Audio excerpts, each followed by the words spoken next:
Hello and welcome to another Raggy's Beers, Wines and Spirits review on a rather chilly afternoon. Well, it's chilly in this shed. So, Sainsburys Taste the Difference Kentish Ale. Made by, and see if you can guess, look at the iconic shaped bottle. And Kentish Ale, obviously, that also gives a bit of the game away. Made by Shepherd Neame of all people. And basically, I think it's basically another version of Spitfire, if I'm being honest.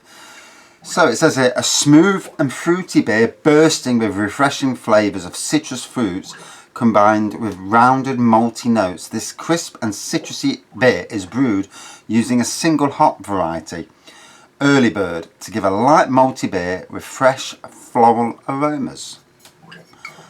First time I've reviewed it, I have drank it before, you know, it's when I was at Sainsburys I drank most of the beers while I was there and jolly well enjoyed it too. So, funny how place of work I'm working at the moment, so I'm there, it's on day one, the manager stepped down, so he quit. The manager who's manager of the site and a few more sites as well. He quit. After a month, there's the manager and then there's 3 people on site. The month end, the sweeper driver quit. Although he does come back now and again, but he quit. Then we had another sweeper driver for a week, he quit. And then we had another sweeper driver for another week, and she was ready to walk out last week. I thought, bloody hell, this place.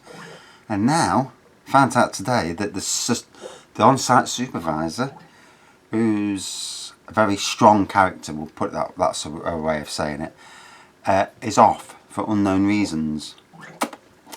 Although you put 2 and 2 together and it looks like it's been suspended, but hey, if that's correct. But wow, what a workplace. And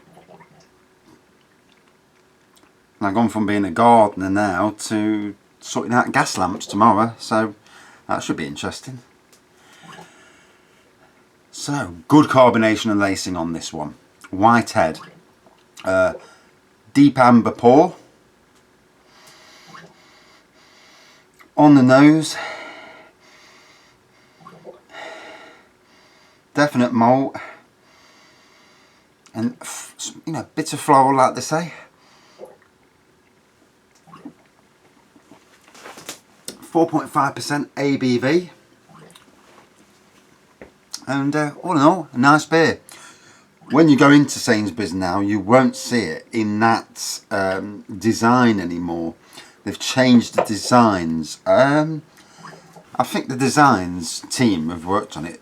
It looks better. Now, some companies, when they change their designs, don't look good. And I've got to point the finger at Richwood Brewery. My God, what have they done? Hobgoblin's design, the label design is not good. And now I've just seen King Goblin yesterday on the shelf, and that was the iconic, you know, it's my favourite beer. Iconic design. Now it looks like a bland version of the Hobgoblin design, you know. And oh dear, yes, not good. Unless somebody ran out of ink when they were doing these designs, because it's very white with colour added rather than being dark, which I think suited the beer, because the dark beers, you know, it's strange designs.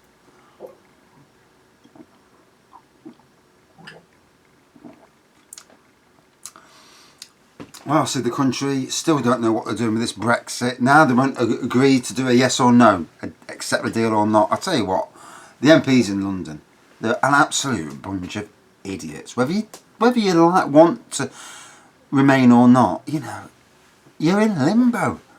You know, sometimes in life you just need to move on, don't you? You know, regardless. And most people now are just fed up, one way or the other. They're absolutely fed up of this Brexit rubbish. I know I am. I'm also fed up of working. You know, I want to win the lottery, but hey, I can't win them all, can you?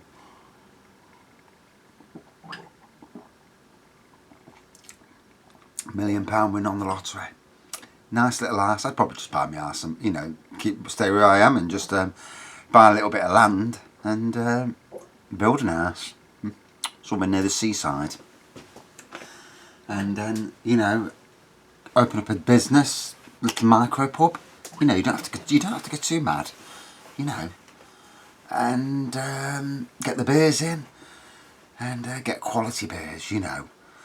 Get some bitters, but get quality beers. You'd have a full range of beers to appease, you know, and then you'd have bottle beers en masse, because bottle beers, you know, you can sell them £3-4 a bottle, and people will drink them, you know.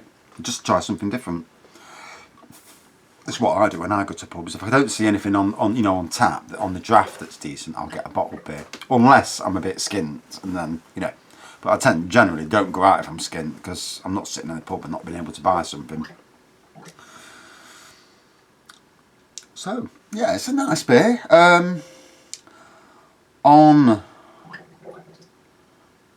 On ratebeer.com, it's got a rating of 2.89 out of 5 from 111 ratings, which is not a fantastic rating. Someone's put a amber colour, steady thin head, aroma of sweet malt and classic Shepherd Neame fruity hoppiness. Nice taste, balance to follow. Nice sweet biscuity toffee malt and gentle fruity bitterness. Somewhere in between Master Brew and Spitfire. Easy drinking with a bit of flavour. Exactly what I was thinking. You see this and you straight away, you look at this, sat next to Spitfire, and you think, it's just repackaged version of Spitfire. And they are very similar. Now what kind of kills it these days is Spitfire. If you go to Sainsburys now, this is about £1.50 a bottle, something like that. Now, Spitfire is on at £1.25 permanently.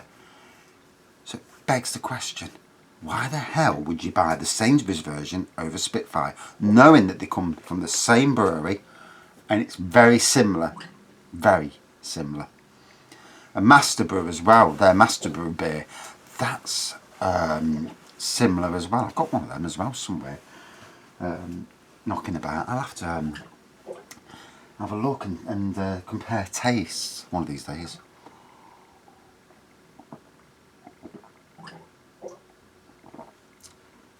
Oh.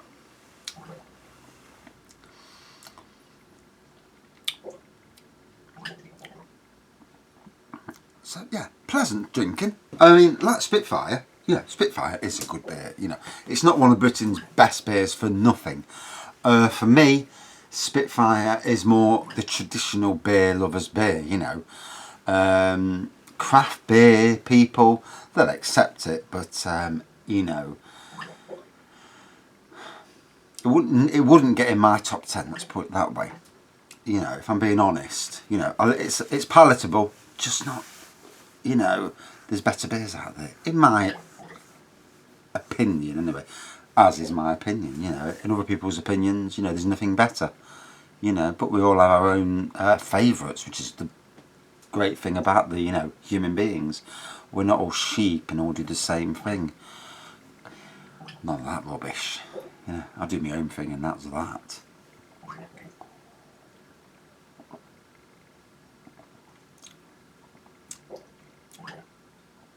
So, yes, sweet malt, definitely sweet malt in the taste.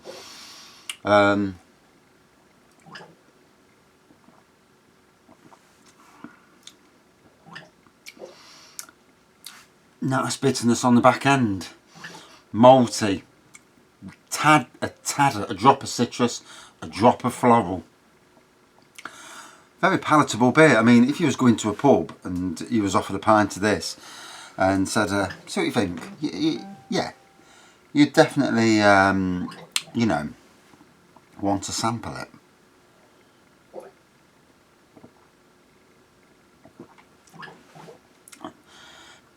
Definitely a beer that you could do a session, you know, a session beer. For me, like Spitfire, this is one of them beers that is, you know, it's very drinkable, and you know, definitely one you could definitely knock a few back off. You know, this is the stuff that you'd buy by the case. And I mean, when I worked at Sainsburys, I could never understand. So you got these Taste the Difference jobbies. Now, I always says to the bosses, I says, why don't they market these? You know when you have the pound, they used to have pound beers for £1. Massive crates of them at the front of the store. Get your Taste the Difference beers at the front of the store. Bring out kegs of this Taste the Difference.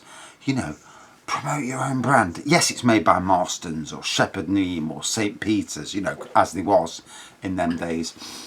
But, you know, it's all about getting that brand out there, you know. I mean, I used to like Sainsburys their Parkins brand, the special. They had two. They had Parkins Bitter and Parkins Special Bitter in the green can, and the one in the green can was fantastic. Although the last time when I reviewed it about close to a year ago now, I didn't rate it at all. It just wasn't the same beer, unless I got it on a bad day. You know, it happens. You know, not all breweries brew 100% the same every time.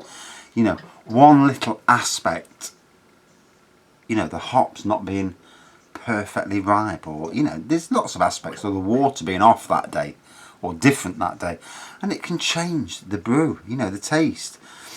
Bateman's Mocha is a fantastic beer, a lovely chocolate beer. First time I had it, it was like, oh my god, this is heaven in a bottle.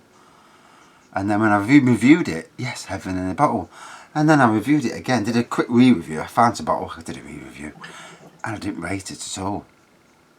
It dropped out of top 10 beer ratings, it dropped out. Same with Ode Roger.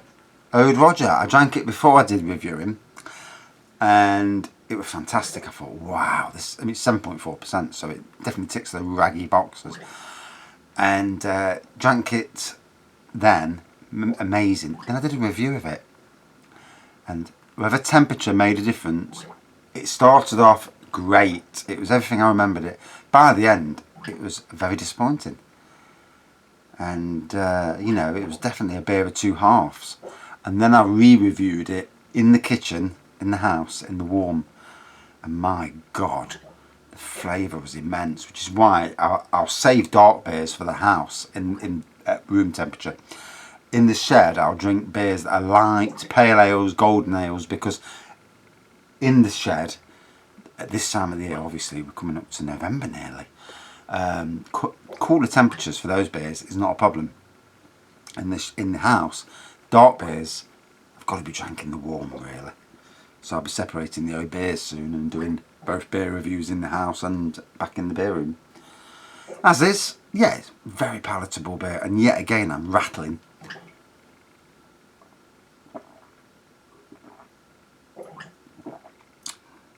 So to break it down, amber pour, white head, good carbonation and lacing, malty with a floral aroma, malty, citrus and floral on the taste. Very drinkable, very quaffable, you know, good session beer.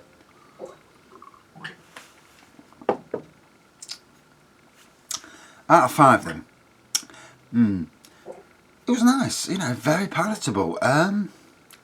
Better than what I would say, you know, a lot of the average beers are. I'm going to give it a 4.1 out of 5. Yeah, not bad at all.